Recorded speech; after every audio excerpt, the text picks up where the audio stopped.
A day in my life as a public school teacher. Yan, nagpa-park na ako and then bababa na ako sa aking sasakyan. Yan, kukunin ko yung aking mga gamit.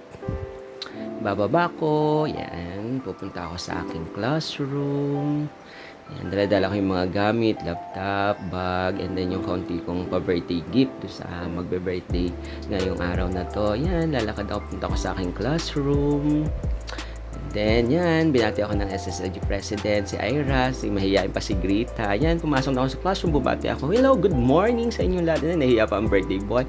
Yan, bumalik ako sa sasakyan dahil meron pala akong pananim na kinuha sa amin at itatanim ko sa garden. Tinulungan ako ng aking mga mag-aaral. Yan, sama-sama kaming nagtatanim, naglilinis, para maayos ang paligid.